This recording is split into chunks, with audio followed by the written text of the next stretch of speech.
तो चलिए आज मैं आप लोग को ये बताने जा रहा हूँ कि मैं जो 2025 में कितनी परीक्षाएं दिया हूँ और कौन कौन परीक्षा हमसे निकला और मेरा जॉब क्यों नहीं हुआ। तो ये आज मैं बताता हूँ। मैं भी एक स्टूडेंट ही हूँ आप लोग की तरह। तो देखिए 2025 का जो मिशन था नौकरी का वो हो गया है फेल। अब हम लोग 2026 में रीस्टार्ट करेंगे। ठीक है, तो देखिए क्या क्या, जैसे 2025 के क्या क्या आज इसमें बताऊंगा मैं। 2025 के सभी परीक्षाओं में मैं कैसे फेल हुआ और क्यों मैं मेरिट से बाहर होता हूँ, ये सारी बात को बताएंगे। किस परीक्षा में कितना मार्क्स से हम रह गए वो भी बताएंगे। तो सबसे पहले आरआरबी एएलपी के बारे में देखते हैं। तो ये आरआरबी एएलपी का जो सीबीटी 1 था मेरा, ये रांची में था। ठीक है, एएलपी का सीबीटी 1 जो था मेरा रांची में था। ठीक है, अब सीबीटी 2 जो था मेरा, ये सीबीटी 2 जो था मेरा पटना में था। ठीक है, और सीबीटी और सीबीएटी जो परीक्षा होता है साइको का एग्जाम, वो साइको का एग्जाम जो था मेरा पटना में ही था। ठीक है, सीबीएटी का एग्जाम। तो इसमें देखते हैं कि मतलब कितना नंबर से हम रह गए, मेरिट से मतलब पीछे छूट गए। मेरा बोर्ड रांची था। ठीक है, अब इसमें देखते हैं कि देखिए मेरा जो सीबीटी 2 था उसमें जो मार्क्स आया था वो आया था 72.59 लमसम में। ठीक है, और जो 100 सवाल थे उसमें से 90 क्वेश्चन इनवैलिड था, 10 क्वेश्चन को इनवैलिड कर दिया गया था। उसमें से मेरा जो था 68 सही था और 8 गलत था। ठीक है, 90 में 65.33 मार्क्स बने थे और टोटल 100 में 72.59 मार्क्स बने। ठीक है, और इसमें जो पार्ट बी होता है, पार्ट बी में पास होना होता है, 35% मार्क्स लाना होता है। तो उसमें मेरा 41.90 था, 41.90 इसमें पास थे हम। अब यहाँ पे देखिएगा सीबीएटी जो साइको टेस्ट होता है उसमें मेरा स्कोर था 19.8। साइको में मेरा स्कोर था 19.8। ठीक है, तो ये दोनों जोड़ करके मतलब मेरिट बनता है। जो सीबीटी और 2 होता है उसमें 70% मार्क्स उसका लिया जाता है, और जो सीबीएटी होता है यानी साइको जो टेस्ट होता है उसको में से 30% मार्क्स उसको में से लिया जाता है।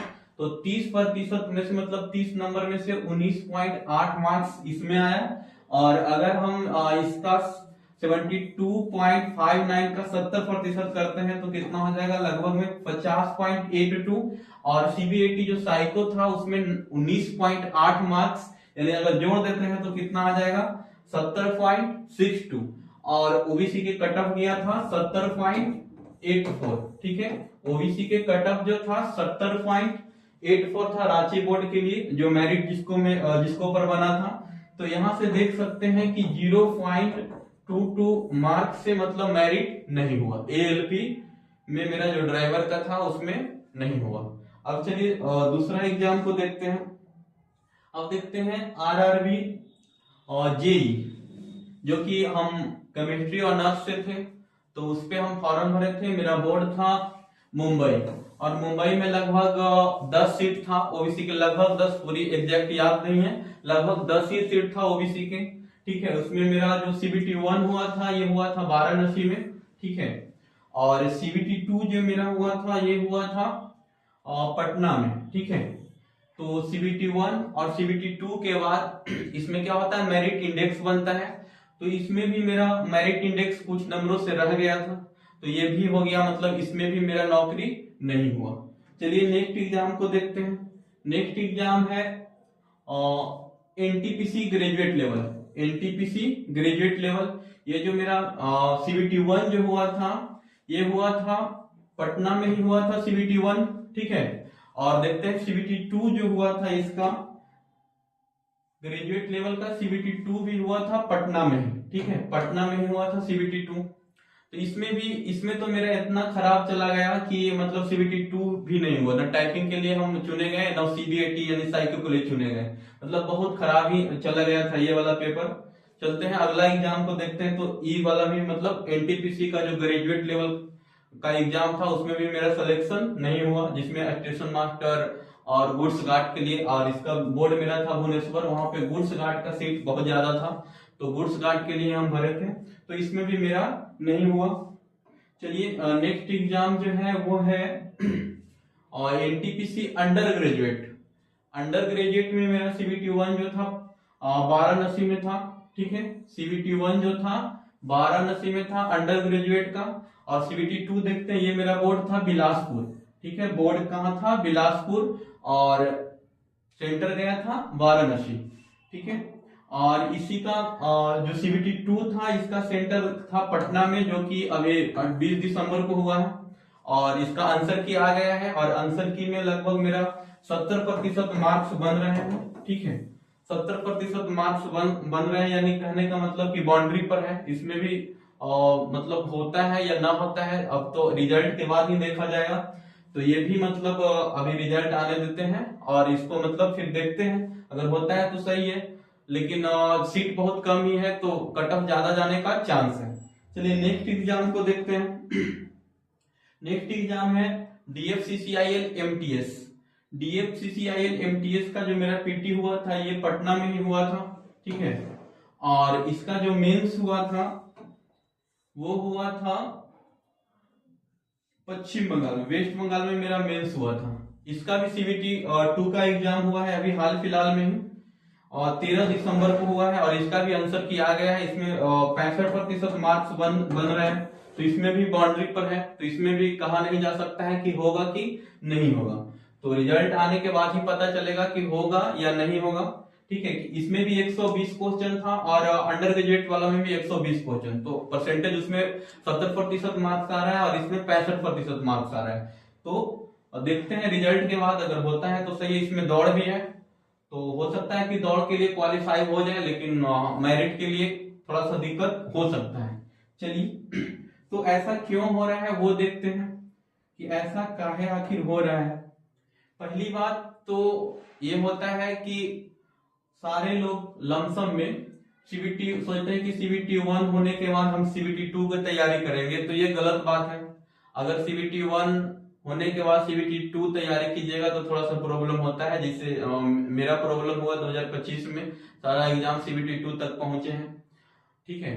तो आपको तैयारी कैसे करना है, मेरे हिसाब से जिस तरीके से मैं फेल हुआ हूं उस हिसाब से हम बता रहे हैं कि तैयारी करने के लिए क्या है कि सीबीटी 1 और सीबीटी 2 दोनों को साथ साथ लेके चलना पड़ेगा, और दोनों को साथ साथ तैयारी करना पड़ेगा, तभी नौकरी होगा। नहीं तो सोचिएगा कि सीबीटी 1 होगा फिर सीबीटी 2 करेंगे, तो रेलवे अभी बहुत फास्ट चल रहा है, तो क्या करता है कि रेलवे तुरंत से मतलब 20 दिन 30 दिन के अंदर में एग्जाम ले रहा है, तो आपको दोनों साथ में करना पड़ेगा। दूसरा पॉइंट है कि करेंट अफेयर को नजरअंदाज करना।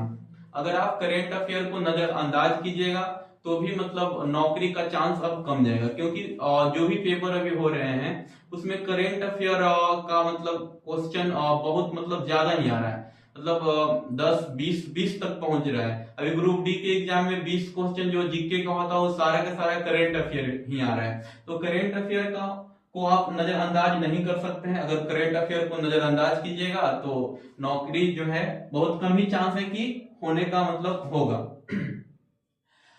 तीसरा पॉइंट है कि रेगुलर तैयारी नहीं करना। अगर आप रेगुलर तैयारी नहीं कीजिएगा तो भी नहीं होगा। बात यह है कि कभी ये एग्जाम तो कभी वो एग्जाम, जिस तरीके से अभी रेलवे का इशारा हम दिखाए हैं उसी तरीके से एसएससी में मेरा मतलब यही हाल है। एसएससी में भी मैं इसी तरीके से छट रहा हूँ थोड़ा थोड़ा के लिए, और बिहार का जो परीक्षा है उसमें भी मैं इसी तरीके से छट रहा हूँ, तो पूरा दिखाना संभव नहीं था, तो सिर्फ हम रेलवे का ही दिखाए हैं। तो एसएससी के भी यही हाल है, मेरे अनुसार मतलब मेरा यही हो रहा है एसएससी में भी, और बिहार के एग्जाम में भी मतलब यही हो रहा है, ठीक है। तो तीसरा पॉइंट जो है रेगुलर तैयारी नहीं करना। अगर आप हम तो ऐसे रेगुलर है, लेकिन मेरा दिक्कत ज्यादातर प्रॉब्लम ये वाला हो जाता है जो हम बताते हैं। तो रेगुलर तैयारी अगर कोई भी तैयारी कर रहे हैं, किसी भी एग्जाम का तैयारी कर रहे हैं, तो आप रेगुलर तैयारी कीजिए तभी होगा। चौथा पॉइंट है कि हेल्थ, एग्जाम के दिन मतलब आपका मतलब स्वास्थ्य कैसा है ये भी निर्भर करता है। मेरा प्रॉब्लम यह है कि यूरिन प्रॉब्लम है, और यूरिन प्रॉब्लम यह है कि हम मतलब ज्यादा देर तक मतलब उसको हम रख नहीं सकते हैं, बर्दाश्त नहीं कर सकते हैं, मतलब जल्दी जल्दी हो जाता है। तो उसमें मतलब थोड़ा सा एग्जाम में हमको क्या करना पड़ता है कि पानी कम पीना पड़ता है, और पानी कम पीने के कारण मेरा मतलब बढ़िया से मतलब काम नहीं कर पाता है 100% मेरा दिमाग। तो इसके चलते भी मतलब कई एग्जाम जो है मेरा मतलब खत्म हो जा रहा है। तो सबसे मतलब कारण ये भी हो सकता है।